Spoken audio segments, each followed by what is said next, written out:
క్రీస్తునందు ప్రియులారా, మన ప్రభువును రక్షకుడైన యేసుక్రీస్తు ప్రభువారి అత్యంత శ్రేష్టమైన నామములో మీకు అందరికీ శుభాభివందనాలు తెలియజేస్తూ పాఠంలోనికి మిమ్మల్ని ఆహ్వానిస్తున్నాను. ప్రియులారా, బాగున్నారా? ఎలా ఉన్నారు?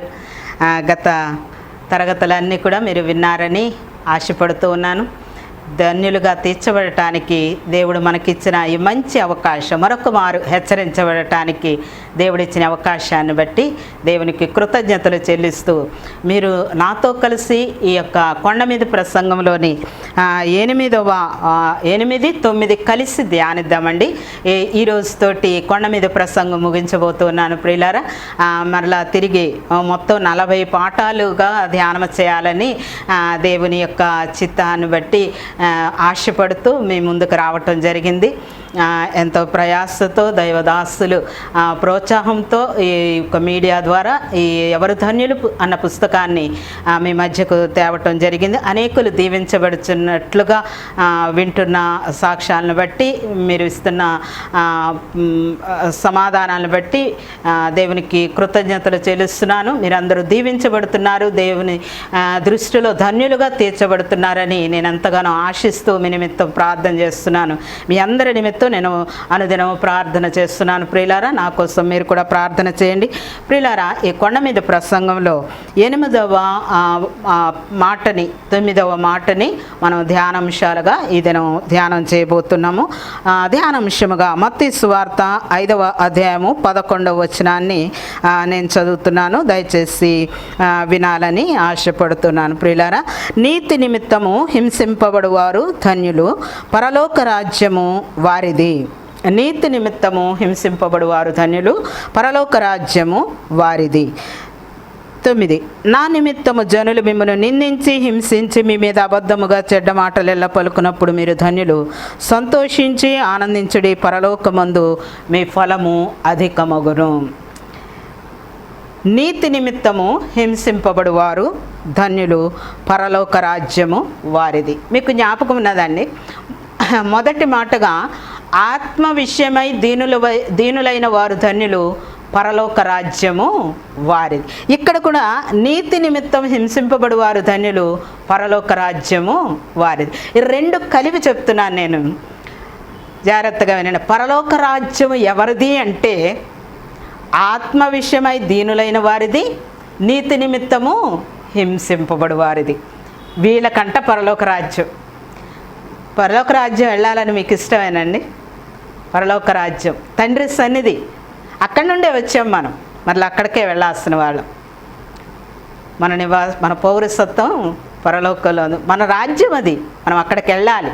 అందుకే దేవుడు మనల్ని ఇక్కడ పంపించాడు. పరలోక రాజ్యం ఎవరిది అంటే మొదటి మాట, యేసు ప్రభువారు కొండ మీద కూర్చోగానే మొట్టమొదట నోరు తెరిచి ఎలాగూ చెప్పసాగాను అన్న మాట ఉంటుంది అక్కడ. ఆయన నోరు తెరిచి ఏం చెప్పాడు అంటే పరలోక రాజ్యం ఎవరికి కావాలి అంటే, ఏం చేయాలి ప్రభువా? నాకు కావాలి, పరలోక రాజ్యం నాకు కావాలి. అయితే నేనేం చేయాలి? మంచి ప్రశ్న అడిగారు. ఏం చేయాలి అంటే ఆత్మ విషయమై దీనత్వము కలిగి ఉండాలి. ఇంకా ఏం చేయాలి ప్రభువా అని అడుగుంటారు బహుశా శిష్యులు. అప్పుడు చెప్తా ఉన్నాడు ప్రభు, నీతి నిమిత్తం హింసింపబడు వారు ధన్యులు, పరలోక రాజ్యము వారిది. మనందరికీ కూడా పరలోక రాజ్యం వెళ్ళాలని అందరికీ ఇష్టమే. కానీ అక్కడున్న క్లాజ్ ఏంటి అంటే నీతి నిమిత్తము హింసింపబడువారు. నీతి నిమిత్తం 8వ ధన్యత, మొదటి ధన్యత పరలోక రాజ్యంలో ఉండాలనుకున్న వాళ్ళకి. అయితే ఆ ఆత్మ విషయంలో దీనత్వం కలిగి ఉండాలి, నీతి నిమిత్తం హింసింపబడేవారిగా ఉండాలి. మామూలుగా మనకి చాలా హింసలు కలుగుతూ ఉంటాయి కదా. తలనొప్పి వస్తే హింస, జ్వరం వస్తే హింస, ఇంట్లో వాళ్ళు వినకపోతే హింస, చేత నిండా డబ్బులు లేక, ఇవన్నీ కాదు. నీతి నిమిత్తం హింసింపబడువారు ధన్యులు, పరలోక రాజ్యము వారిది. ప్రియులారా, ఈ యొక్క 8, 9 భాగాల్లో మనం చూస్తున్న మాట ఏంటి అంటే శిక్ష, నీతి నిమిత్తము శిక్షించబడటం. ప్రభు కూడా తన బిడ్డల్ని శిక్షిస్తూ ఉంటాడు. ఎందుకు అంటే క్రమశిక్షణ కోసం కదా. క్రమశిక్షణ, మన పిల్లల్ని మనం కూడా శిక్షిస్తూ ఉంటాం. ఎందుకని? వాళ్ళు చచ్చిపోవాలనా? కాదు, వాళ్ళకి క్రమశిక్షణ మన తండ్రి కూడా, మన పరమ తండ్రి కూడా ఆ రీతిగా ఆయన మనల్ని శిక్షణ మనకి నేర్పిస్తూ ఉంటాడు. అది హింస కాదు, దాన్ని హింస అనకూడదు, క్రమశిక్షణ అది. అయితే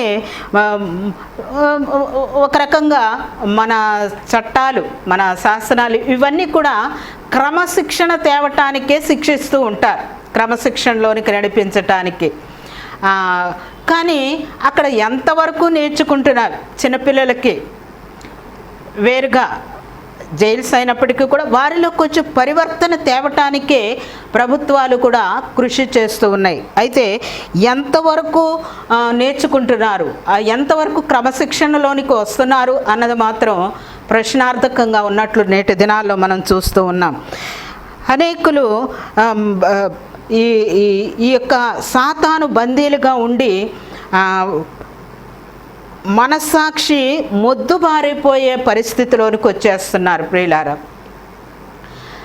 వాళ్ళకి విని విని విని ఇంకా అది అలవాటు అయిపోతూ ఉంది. దెబ్బలు తిని తిని తిని ఆ దేహం మొద్దుబారిపోయి ఇంకా కొట్టినా కూడా వాళ్ళకి దెబ్బ తగట్లేదు. దాన్ని మనస్సుకు అప్లై చేస్తే వాత వేయబడిన మనస్సాక్షి అంటారు. అలాంటి వాత వేయబడిన మనస్సాక్షి ఇంకా అది మొద్దుబారిపోయింది. ఇంకా అది ఇంకా దేనికి రెస్పాండ్ అవ్వదన్నమాట. నువ్వు ఎంత వాక్యం చెప్పినా కూడా, యేసు ప్రభువారు నీ మీద నీకోసం సిలువలో వేలాడారని ఎంతగా మనం చెప్తున్నా కూడా వాళ్ళ మనస్సాక్షి మొద్దుబారిపోయింది, స్పందించట్లేదు ఇంకా.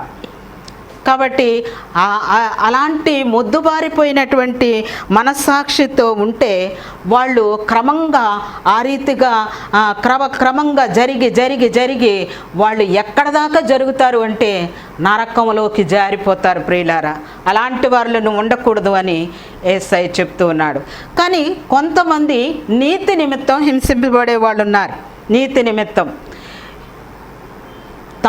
తమ చేసిన తప్పుల కోసం శిక్షించబడే వాళ్ళు కొందరైతే, నీతి నిమిత్తం హింసించబడే వాళ్ళు కొందరుంటారు. మనకు తెలిసిన అనేక మంది దైవజనులు ఈ రీతిగా దేవుని నిమిత్తం, దేవుని వాక్యం నిమిత్తం, పరిచర్య నిమిత్తం ఎంతగానో శ్రమ పెట్టబడిన వారిని మనం చూస్తూ ఉన్నాం. అయితే సాతాను కుతంత్రం ఏంటి అంటే, ఒక ఊరిలో కాంచీపురం అని ఒక ఊరు ఉన్నది. అనగనగా ఒక ఊరు ఉన్నది. ఆ ఊరిలో ఒక పెద్ద ఆయన ఉన్నాడు. మహా అయితే 100 కుటుంబాలు ఉంటాయి ఆ ఊరిలో. అయితే వాళ్ళకి ఎంతసేపు కూడా ఒకళ్ళంటే ఒకళ్ళకు పొసగదు. ఎప్పుడు కొట్టుకోటాలు, తిట్టుకోటాలు, కోర్టులు. ఇక తెల్లారు లేస్తే ఇక వాళ్ళ గ్రామంలో ఎంత మాత్రం నెమ్మది ఉండదన్నమాట. ఇలాగా తరాల నుంచి కూడా వాళ్ళకి అలాగా ఆ కలహాలు జరుగుతూనే ఉన్నాయి. అప్పుడు వీళ్ళందరూ కూర్చుని ఒకసారి ఆలోచన చేస్తారండి, అసలు ఎక్కడ మొదలవుతున్నాయి ఈ తగాదులు, ఒకళ్ళంటే ఒకళ్ళకు పడట్లేదు అని వాళ్ళు ఆలోచన చేసినప్పుడు ఆ ఊరిలో ఒక పెద్ద ఆయన ఉన్నాడంట. ఆయన వీళ్ళందరికీ కూడా ఒకళ్ళ మీద ఒకళ్ళకి చెప్పి, వాడు నిన్ను ఎట్టన్నాడు, నీకేం రోషం లేదా, నువ్వు వెళ్ళి అడగవా, అట్లా ఏం చెప్పాడో ఏమో మరి, అట్లా తగాదాలు పెడుతూ ఉన్నాడు ఆ పెద్ద ఆయన. అందరూ కనుక్కున్నారు, ఓహో ఇదనమాట. వాస్తవం ఒకటైతే అతను వచ్చి మనల్ని ఇట్లా రెచ్చగొడుతూ ఉన్నాడు కాబట్టి మనం ఆయన చెప్పే మాట వినొద్దు, ఇంకా మనం అందరం కూడా ఒకరికొకరు కలిసి ఉందాం, మహా ఉంటే 100 మంది ఉన్నాం మనలో మనకెందుకు అని వాళ్ళు ఎంతో పీస్ఫుల్గా ఉండటం మొదలుపెట్టారు. సరే, ఇది ఆ పెద్ద ఆయనకు నచ్చల. ఇంతలోకే ఆ ఊర్లోకి ఒక కబురు వచ్చింది, ఆ పెద్ద ఆయన బాగా చావు బ్రతుకుల మధ్య ఉన్నాడు, అందరిని ఒకసారి చూడాలంటున్నాడు. అంటే సరే ఎంతైనా పెద్దవాడు కదా అని వెళ్ళి చూడటానికి వెళ్ళారంట. చూడటానికి వెళ్తే అప్పుడు ఆయన అన్నాడు, ఇంతవరకు నేను చాలా తప్పు చేస్తానయ్యా, నన్ను మీరు క్షమించాలి.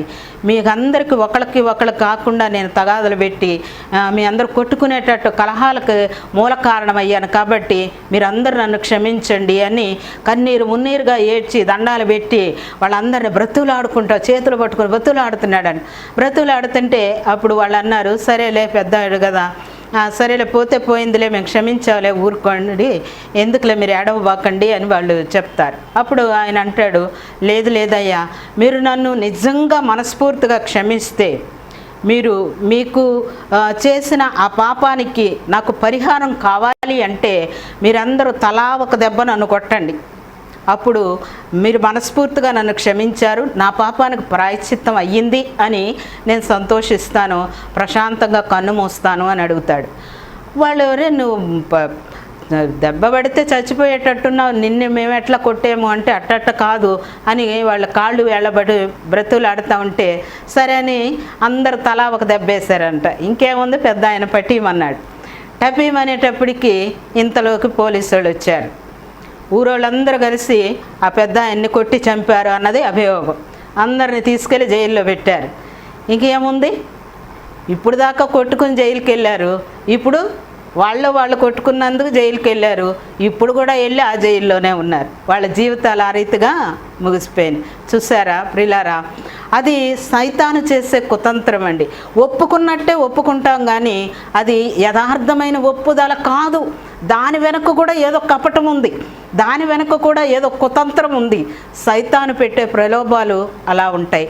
కానీ మన యేసయ్య మన అందరి నిమిత్తం ఆయన ఎలాంటి ప్రతిఫలాపేక్ష లేకుండా ప్రియులారా ఆయన మనల్ని ప్రేమించాడండి. మన కోసం కొట్టబడ్డాడు, మన కోసం గాయపరచబడ్డాడు. ఆయన మన యేసయ్య పొందిన దెబ్బల చోటి మనకు విమోచన ఉంది, మనకు రక్షణ ఉంది, మనకి స్వస్థత ఉన్నది ప్రియులారా. కాబట్టి మన స్థానంలో మన కోసం శిక్ష పొందినటువంటి యేసయ్యని మనం హృదయపూర్వకంగా విశ్వసించి ఆయన కోసం జీవించినట్లయితే ఆయన మనల్ని ధన్యులుగా తీరుస్తాను, పరలోక రాజ్యం మీకు ఇస్తాను అని వాగ్దానం చేస్తూ ఉన్నాడు ప్రియులారా. అంతేకాకుండా అసలు నీతి అంటే ఏంటి? నీతి అంటే ఎవరిని మోసం చేయకుండా యథార్థంగా దేవుని దృష్టిలో మానవుల దృష్టిలో యథార్థంగా జీవించటం అన్నదే నీతి.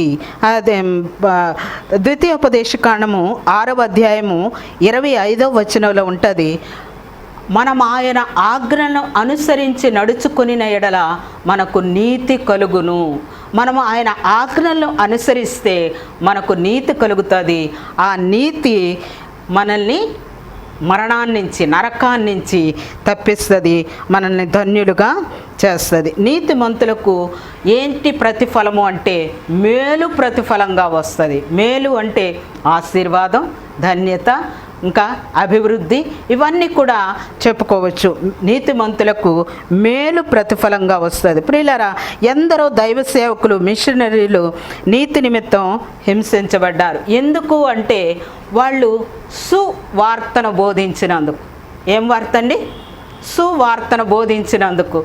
అంటే మంచిదే కదండి, మంచి వార్తే కదా వాళ్ళు బోధిస్తుంది. వీళ్ళకి నచ్చట్లా, మంచి నచ్చట్లేదండి, మంచి నచ్చట్లేదు. అందుకే లోకం తల్లకిందులైపోయింది, తిక్కమక్కగా ఉంది, భూలోకం తలకిందులుగా అయిపోయింది. పైగా ఈ సువార్తను ప్రకటిస్తున్న వాళ్ళని చూసి అంటున్నారు, భూలోకమున తలక్రిందులు చేయ వాళ్ళు ఇక్కడికి కూడా వచ్చారన్నారు పౌల్ని శీలని చూసి. అంటే ఆల్రెడీ వీళ్ళ తల్లకిందులుగా ఉన్నారు, వీళ్ళకు భూమి కరెక్ట్గా ఉన్నట్టుంది. దాన్ని మరలా తిరగేద్దామని సువార్తని, మంచి వార్తని ఎవరైనా చెప్తూ ఉంటే వాళ్ళని హింసిస్తూ ఉన్నారు ప్రియులారా. అయితే ఇర్మియా గ్రంథంలో మనం చూసినట్లయితే ఇర్మియా గ్రంథం 20వ అధ్యాయము 7 నుంచి 10 వచనం వరకు చూసినట్లయితే ఇర్మియా ఎంతకాలం అంటే బహుకాలం యూదా దేశంలో పరిచర్య చేశాడు. ప్రవక్త అయిన ఇర్మియా, పెద్ద ప్రవక్తల్లో ఒకడు ఈ ఇర్మియా. ఈయన ఎంతకాలం పరిచర్య చేశాడు అన్న విషయాన్ని నేను కొంచెం లెక్క కట్టడం జరిగింది ప్రియులారా. 41 సంవత్సరాల 6 మాసాల 10 దినాలు ఈయన సుదీర్ఘమైన పరిచర్యని యోధా దేశంలో చేయటం జరిగింది. యోధా దేశంలో ఇశ్రాయేలు దేశం రెండు భాగాలుగా విడిపోయినప్పుడు యోధా దేశము ఇశ్రాయేలు దేశం 2 భాగాలుగా అయిపోయినప్పుడు యోధా దేశంలో ఈ ఇర్మియా ప్రవక్త పరిచర్య చేశాడు. ఈయన పరిచర్య కాలం అంతట్లో కూడా ఆయన కన్నీటి విలాప ప్రవక్త అని పేరుని ఈయనకి. అంటే యూదా దేశం మీదకి రాబోతున్నటువంటి ఉగ్రతను గూర్చి ప్రకటించటానికి ఏడుస్తూ ఉండేవాడు అనమాట. అయ్యో వాళ్ళు వస్తున్నారు, బబులోన్ నుంచి వస్తున్నారు, వాళ్ళు మిమ్మల్ని హింసిస్తారు, మిమ్మల్ని నలగొడతారు, మిమ్మల్ని చెరక తీసుకొని పోతారు, మీరు మారు మనసు పొందండి, దేవుణ్ణి ఆశ్రయించండి అని ఆ యొక్క మంచి వార్తను ప్రకటిస్తూ ఉంటే ఆ ఇర్మియాని ఎంతగానో హింసించారండి. ఎంతగా హింసించారంటే నేను నోరు తెరిచి చెప్పినప్పుడల్లా వీళ్ళు నా మీద తిరుగుబాటు చేస్తున్నారు, ఇంకా నేను చెప్పను అనుకుంటాడు. అనుకుని తాను సముదాయించుకోవటానికి ఇంకా నేను చెప్పను, ఇంకా మాట్లాడను, నేను నోరు తెరవను అనుకుంటే అంటాడు 20వ అధ్యాయంలో, నేను ఇంకా మాట్లాడను చెప్పను అనుకుంటా ఉంటే, నన్ను నేను సముదాయించుకుంటూ ఉంటే అది నాలో, నా హృదయంలో, నా ఎముకల్లో అగ్నిలాగా మండిపోతూ ఉంది, నేను చెప్పక మానలేను. ఇదండి దేవుని యొక్క పిల్లల పరిచర్య. ఎందుకు వాళ్ళు నీతి నిమిత్తం హింసింపబడుతూ ఉన్నా కూడా ఎందుకు వాక్య పరిచర్య చేశారు అంటే, ఎందుకు ఆ పరిచర్యను వాళ్ళు నేను చెప్పను అని కాముగా ఉండలేకపోయారు అంటే, అది మన హృదయాల్లో అగ్నిలాగా మండుతూ ఉంది. ప్రియులారా, మన దేశం మీదకి రాబోతున్నటువంటి ఉగ్రతను చూసి, మన జనుల మీదకి రాబోతున్న ఉగ్రతను చూసి నువ్వేనాడైనా కన్నీరు పెట్టుకున్నావా? ఏనాడైనా ఏడ్చావా దేవుని సన్నిధిలో? నేను చెప్పక మానలేను, నీ యొక్క ఆజ్ఞకు నేను లోబడతాను అని ఆ ఇర్మియా ప్రవక్త అంటున్నాడు. పరాక్రమగల శూరుల్లాగా నువ్వు నన్ను గెలిచావు, నేను చెప్పకుండా ఉండలేను, నేను చెప్పొద్దు అనుకుంటున్నాను అయినా చెప్పకుండా ఉండలేను అని ఆ నీతి నిమిత్తం అనేకులు హింసించబడ్డారండి. అపోస్తుడైనటువంటి పౌలు ఏథెన్స్ అన్న పట్టణంలోకి వెళ్ళినప్పుడు ఆ పట్టణం అంతా, ఏథెన్స్ పట్టణం అంతా కూడా విగ్రహాలతోటి నిండి ఉన్నప్పుడు ఆ పౌలు ఆత్మ పరితాపము పట్టలేక అన్న మాట రాయబడుతుంది అక్కడ. నీ ఆత్మ ఎప్పుడన్నా పరితాపం పట్టలేకుండా ఉండిందా? ఎప్పుడన్నా నువ్వు నీ కనీసం నీ కుటుంబస్తుల కోసం, నీ పొరుగు వారి కోసం నువ్వు ఎప్పుడైనా ఆ రీతిగా రోధించావా? ఎంతగానో అతను విలపిస్తూ ఉన్నాడు. ఆ ఆత్మ పరితాపం ఏథెన్సులో అది విగ్రహాలతో నిండిపోయినప్పుడు ఆత్మ పరితాపం పట్టలేక అనేక హింసలు పెట్టినప్పటికీ కూడా సువార్తను ప్రకటించి ఇక మీదట నా కొరకు నీతి కిరీటం ఉంచబడి ఉంది కాబట్టి నేను దాన్ని అందుకోవటానికి నా పరుగును తుదముట్టించాను అని ఆ అపోస్తుడైనటువంటి పౌలు తన యాత్రను ముగించి ఆ కిరీటాన్ని, ఆ బహుమానాన్ని, ఆ ధన్యతను పొందుకోవటానికి పరలోక రాజ్యానికి పయనమయ్యాడు. ప్రియులారా, విలియం కేరీ కానీ, జాన్ బన్యన్, జాన్ హైడ్, సాధు Sundar Singh, George Muller, mother Teresa, పండిత రామాబాయ్ ఇలాంటి దైవభక్తులు, దైవజనులు ఎంతగానో మన దేశంలో మన జనుల మధ్య, మన ప్రజల మధ్య వారి పరిచర్య చేసి ప్రయాసపడి ఎన్ని వ్యతిరేకతలు ఎదురవుతున్నప్పటికీ నేటికి కూడా దేవుని వాక్య పరిచర్య చేస్తున్న వారి మీదకి ఎన్నో హింసలు, ఎంతోమంది ప్రాణాలు అర్పిస్తూ ఉన్నారు ప్రియులారా. అయినప్పటికీ కూడా వారు వాటన్నిటినీ భరిస్తూ కూడా వారి పరిచర్యను తుదముట్టించి మా కోసం నీతి కిరీటం ఉంచాడు దేవుడు, మమ్మల్ని ధన్యులుగా చేశాడు, మేము నీతి నిమిత్తం హింసింపబడుతున్నాం, పరలోక రాజ్యం మాది అని వాళ్ళు పరలోకములో దేవుడిచ్చే బహుమానాలు పొందుకోవటానికి పరలోక రాజ్యానికి పయనమయ్యారు. ప్రియులారా, మరణం ఎప్పుడైనా వచ్చేదే, మరణం ఎవరమైనా మరణించవలసిన వాళ్ళమే. ఈ శరీరము మంటికి మన్నైపోతుంది, ఆత్మ తాను దయచేసిన దేవుని యొద్దకు వెళ్ళిపోతుంది. ప్రియులారా, ఈ మరణం మనం తండ్రిని చేరుకునే వారధి. ఈ మరణం అనేది తండ్రిని చేరుకునే వారధి మాత్రమే. ఈ లోకంలో కన్ను మూసినప్పుడు దేవుని ఒడిలో కన్ను తెరుస్తాం ప్రియులారా. అది మన అసలైన బర్త్డే. కాబట్టి మన ఫస్ట్ బర్త్డే అది. ఇక్కడ డెత్ డే అయితే అక్కడ బర్త్డే మంది. కాబట్టి ఇన్ని శ్రమలు సహించి వీరందరూ కూడా దేవుని రాజ్యానికి వెళ్ళారు. మహా అయితే ఈ లోకంలో 70, 80, మహా అయితే 90 సంవత్సరాలు బ్రతుకుతాం, కానీ అది నిరంతరం ఉండే రాజ్యం, పరలోక రాజ్యం వారిది. పరలోక రాజ్యం, నీతి నిమిత్తం హింసించాలి. ఆ పరలోక రాజ్యంలో తరతరాలు తండ్రిని మనం చూస్తూ మనం ఆయన సన్నిధిలో ఉంటాం. ఆయన సన్నిధికి చేరటానికి నీవు సిద్ధపడి ఉన్నావా అని ఈ దినం దేవుడు నిన్ను ప్రశ్నిస్తూ ఉన్నాడు. ప్రియులారా, దేవుని ఇచ్చే రక్షణ పొందుకొని, ఆయన ఇచ్చే బాప్తిస్మం ద్వారా దేవుని రక్షణ పొందుకొని ఆయన రాజ్యంలో చేరి మనము ధన్యులం అవ్వాలి అన్నది దేవుడు ఇష్టపడుతున్నాడు. ఈ దినము దేవుడు నిన్ను ప్రేరేపిస్తూ ఉంటుండగా ఆత్మను ఆర్పివేయకు ప్రియ దేవుని బిడ్డ. నీ ఆత్మను నరకంలోనికి వెళ్ళటానికి దేవుడు ఇష్టపడటం లేదు. ఈ దినము నిన్ను ప్రేమతో హెచ్చరిస్తూ ఉన్నాడు. ఆయన హెచ్చరికకు లోబడు. పెడచెవిని పెడితే నష్టపోతావు. ప్రియులారా, దేవుని రాజ్యానికి మనం చేరాలి. పరలోక రాజ్యం మనది.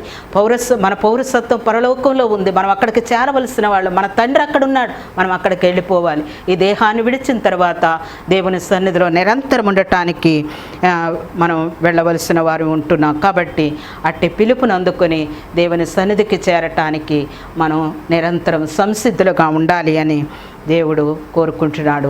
దేవుడు మనందరినీ దీవించునుగాక. నేటితో కొండ మీద ప్రసంగం మనం ముగించడం జరిగింది. మనం మూలాంశాన్ని మరొకసారి జ్ఞాపకం చేస్తున్నాను.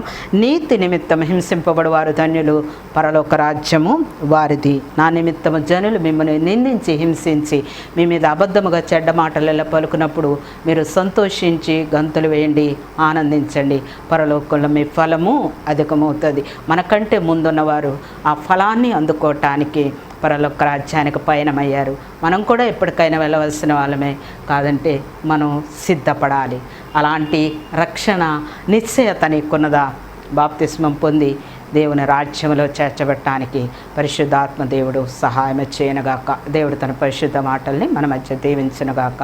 కళ్ళు మూసుకొని ప్రార్థన చేసుకుందాం. పరిశుద్ధుడైన తండ్రి, కొండ మీద మీరు చేసిన ప్రసంగమును ప్రభువా మేము ధ్యానించటానికి ఆయన మీరు 8 తరగతుల ద్వారా మేము ధ్యానించటానికి మీరు సహాయం చేశారు తండ్రి. నాయన నవరత్నాలు వంటి ఆయన 9 ధన్యతలను మా ముందుంచారు తండ్రి. మీ రాజ్యమునకు హక్కుదారులం అవ్వాలంటే, పరలోక రాజ్య పౌరులంగా మేము ఉండాలి అంటే మీరు మాకిచ్చిన నాయన ఈ ఆజ్ఞలను బట్టి, నాయన ఈ ధన్యత వచనాలను బట్టి నీకు వందనాలు. వీటన్నిటిని మేము అందుకుని ధన్యులుగా తీర్చబడి మార్చబడి నేను ఇచ్చే రాజ్యంలో నీతో సదాకాలం ఉండటానికి సహాయం చేయండి. వింటున్న ప్రతి బిడ్డను ప్రభువా నువ్వు ప్రత్యేకముగా దీవించండి తండ్రి. దేవానికి స్తోత్రములు తండ్రి. ఎవరు ఏ అవసరతల్లో ఉన్నారు, ఎలాంటి ఇబ్బందులు ఇరుకులతో ఉన్నారో నా ప్రభువా తండ్రి, నువ్వు చూచుచున్న దేవుడు, వింటున్న దేవుడు నాయన. మా మొరలు వినటానికి దిగి వచ్చిన దేవుడు కనుక నాయన నీ కృపాహస్తాలకు అప్పగించుకుంటున్నా. గొప్ప ధన్యతను ఆయన మా కుటుంబాల్లో, మా జీవితాలు మీరు దయచేయండి తండ్రి. మా సమాజమునకు మేము నాయన దీవెనకరముగా ఆశీర్వాదకరముగా ఉండటానికి సహాయం చేయమని, ప్రతి బిడ్డను మీరు నిండారులుగా దీవించమని, మరొక తరగతిలో మేము కలుసుకునే వరకు నీ ఆత్మ సహాయమును మీ సన్నిధిని మాతో ఉంచమని యేసయ్య ఘనమైన నామం ద్వారా అడిగి వేడుకొనిచున్నాము తండ్రి. ఆమెన్. అందరికీ వందనాలండి. ఎవరు ధన్యులు అన్న పుస్తకాన్ని ఎవరికైనా కావాలి అంటే కింద ఇవ్వబడుతున్న నంబర్లని సంప్రదించండి. మీకు అందించటానికి ప్రయత్నం చేస్తాం. దేవుడు మిమ్మల్ని దీవించునుగాక. ఆమెన్.